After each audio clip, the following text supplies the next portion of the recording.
धर्म के बारे में आप कह रहे थे कि it's a way of life, सिर्फ पूजा पाठ के साथ ना जोड़ा जाए, उसे अलग भी देखना चाहिए। एक बार आपने कहा था, लेकिन आपके साथ जैसे आपकी जो वेशभूषा है, इसलिए क्या लोगों ने आपको ये नहीं कहा कि अब आप सन्यासी की वेशभूषा जो है वो अलग कर दीजिए, अब आप राजनीति में जा रहे हैं, संसद में जा रहे हैं? हमारे यहाँ कोई ड्रेस कोड पॉलिटिक्स में नहीं है। ड्रेस कोड इसमें नहीं होता था ना, सफेद पोशाक पहने हुए तो, हाँ, तो गांधी टोपी पहन लिया और तो ठीक है, पहने, उसके अनुरूप आचरण भी करे ना। देखिए, यह वेशभूषा हमारी इसलिए है, लोगों की दृष्टि में हमेशा बने रहें और लोग हमारे विचलन पे उंगली भी उठा सकें और विपरीत परिस्थितियों में साथ में खड़े भी हो सकें। और इसीलिए इस प्रकार की वेशभूषा को एक चैलेंज के रूप में स्वीकार किया जाता है हमेशा। कैसे? ये एक दृष्टि भी देती है और साथ साथ व्यक्ति को पतन के गर्त से बचाने के लिए भी उसे हमेशा सचेत भी करती है। और इस दृष्टि से हम लोग हमेशा उसके प्रति कैसे? मैं चैलेंज समझी नहीं कि कैसे चैलेंज इसलिए है क्योंकि जो व्यक्ति इससे पहले जो आपने नेता की परिभाषा की है, उस वेशभूषा में रहते थे, उनके कर्मों को भी दुनिया जानती है। दुनिया ने उस सब कुछ देखा है, अपनी आंखों से देखा है।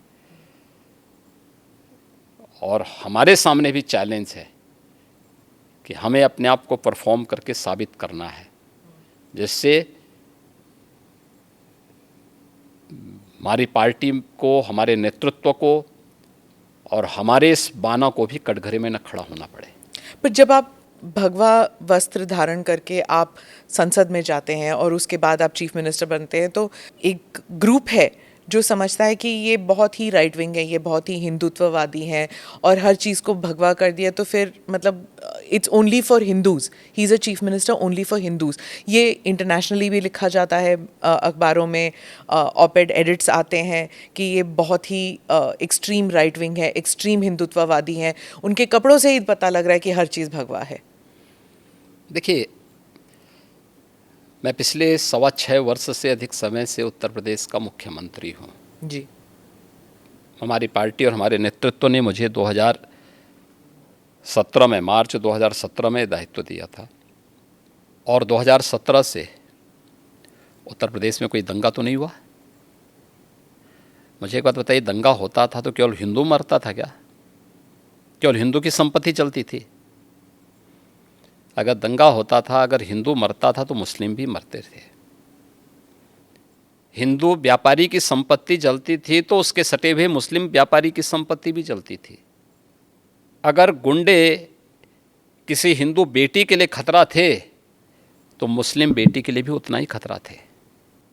कर्फ्यू लगता था और व्यापार प्रभावित होता था तो व्यापार तो पूरे बाजार का और पूरे मार्केट प्रभावित होती थी ना, एक व्यक्ति नहीं प्रभावित होता था। परसेप्शन खराब हुआ था तो यूपी का खराब हुआ था ना। पहचान का संकट यूपी के हर नागरिक के सामने आया था ना, केवल हिंदुओं के सामने नहीं आया था। इसलिए यह एक वह स्थिति है। 6 वर्ष में दंगा नहीं हुआ। आज आप देख रहे हैं यूपी में ना, 6 वर्ष में कोई दंगा नहीं हुआ, 6 वर्ष में कोई कर्फ्यू नहीं लगा, 6 वर्ष में सारे पर्व और त्यौहार शांतिपूर्ण तरीके से संपन्न हुए। ये बड़ी बड़ी बातें करने वाले लोग देखें तो कैसे चुनाव होने, नगर निकाय का चुनाव और पंचायत चुनाव यूपी का, विधानसभा का चुनाव यूपी का, और वेस्ट बंगाल में भी पंचायत के चुनाव हुए थे, क्या हाल हुए थे। वे लोग वेस्ट बंगाल बनाना चाहते हैं देश को, जिस प्रकार से वेस्ट बंगाल में भी टीएमसी की गवर्नमेंट ने किया था। दोनों में अंतर है। हमने ढोंग नहीं किया, कोई पाखंड नहीं किया। हर एक को चुनाव लड़ने का अधिकार, उसका अधिकार है भाई, उसको मिलना चाहिए। वो चुनाव लड़े, जीतने की सामर्थ्य होगी जीतेगा, हम में सामर्थ्य होगी हम जीतेंगे, हम में सामर्थ्य नहीं है तो नहीं जीतेंगे, और नहीं जीतना चाहिए हमें अगर हम में सामर्थ्य नहीं है तो। लेकिन अगर कोई व्यक्ति विरोधी ही क्यों ना हो, अगर उसमें सामर्थ्य है, योग्यता है, उसको जीतना चाहिए। उसका लोकतांत्रिक अधिकार है, कैसे हम उससे उसे वंचित कर सकते हैं। लेकिन कुछ लोग सत्ता में आकर के जबरन पूरी व्यवस्था को कैद कर देना चाहते हैं। और जो वेस्ट बंगाल में हमको देखने को मिला सबको, कैसे वहाँ विरोधी कार्यकर्ता दलों के कार्यकर्ताओं को मारा गया, ये चीज़ें आंखों को खोलने वाली हैं। इस पे तो कोई बोलता नहीं, इस पे कोई टिप्पणी नहीं करता है, सब मौन है। 1990 में कश्मीर में जो कुछ हुआ उस सब पे सब लोग मौन थे। आखिर ये दोहरा दृष्टिकोण क्यों? और इसीलिए पब्लिक विश्वास नहीं करते इन लोगों में। योगी जी के डर से नहीं, यहाँ मेरा पर कौन डर है?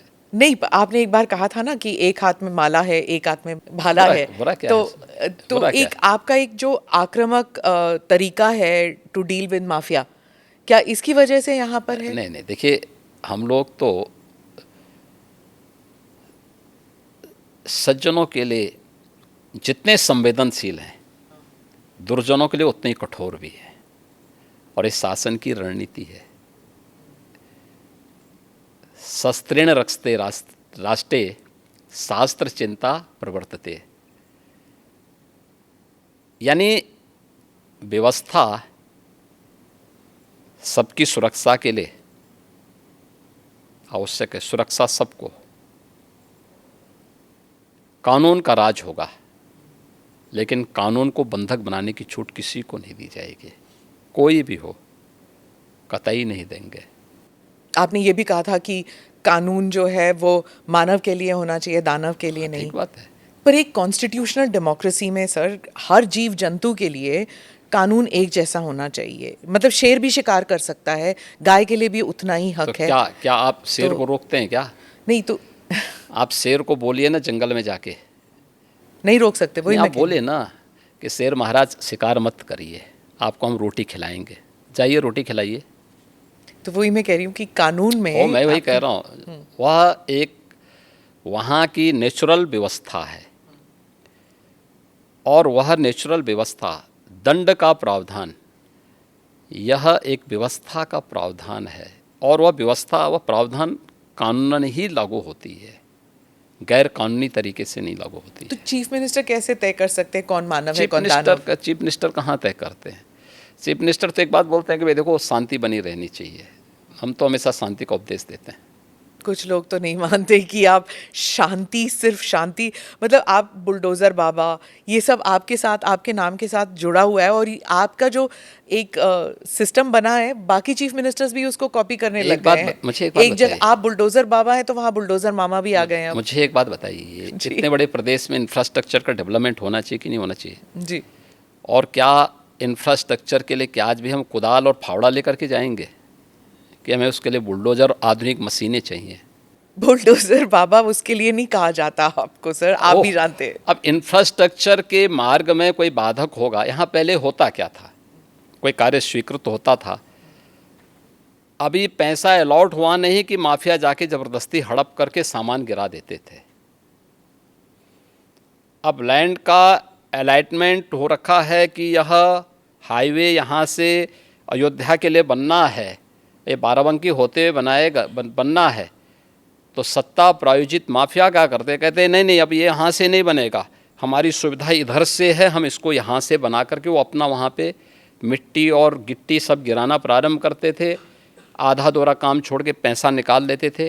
ये सत्ता में बैठे हुए लोगों की हिम्मत नहीं थी कि उन माफियाज को रोक सके। आप मुझे बताइए, इस माफिया के लिए बुलडोजर चला करके उसको ध्वस्त करके जो अलॉटमेंट सरकार ने तय कर रखा है, इस पे ही हाईवे बनेगा और उसी पे नियम के अनुसार कार्य होगा, ये तय करना इस सरकार का काम है या नहीं है? यही सरकार का कार्य है और सरकार यही कर रही है। पर जैसे आपके प्रदेश में 19% मुसलमान पॉपुलेशन है, और कई लोग कहते हैं, उस समुदाय के लोग कहते हैं कि आप वो बुलडोज़र को उनके घरों को तोड़ने में इस्तेमाल करते हैं। किसी कोई निर्दोष मुस्लिम आके बता दे कि मैं निर्दोष था, मेरे साथ अन्याय हुआ है, कोई बता दे, कोई नहीं बोल सकता। और फिर न्यायपालिका तो सबके लिए खुली है ना। पर जैसे अगर किसी ने कानून तोड़ा है, जैसे ये माफिया के लोग हैं, पर उनका घर तोड़ना क्यों ज़रूरी पड़ गया? नहीं, अगर किसी ने सरकारी संपत्ति पे कब्जा किया है तो उसके लिए क्या करूं, आरती लेके जाऊं, थाली सजाऊं उनकी, जो अब तक होता था। उत्तर प्रदेश की जनता क्या चाहती है? उत्तर प्रदेश की जनता यही चाहती थी कि उनको सुरक्षा मिले और इन गुंडा तत्वों पर, इन माफियाज पर सख्ती हो। बीजेपी को प्राप्त जनादेश इस शक्ति की ओर लगातार इशारा करती है, आम पब्लिक के सेंटिमेंट को इसके साथ जोड़ती है। 19 से 20% आबादी हो या 100% आबादी, कानून का राज सबके हित में है और वही समृद्धि का मार्ग भी आगे बढ़ाएगी, वही प्रदेश में एम्प्लॉयमेंट जनरेट करेगी, वही प्रदेश की बेटियों को सुरक्षित करेगा, और यही उत्तर प्रदेश के अंदर। Do subscribe to the ANI Clips channel to get shorter versions of this podcast. Click here to watch the full episode.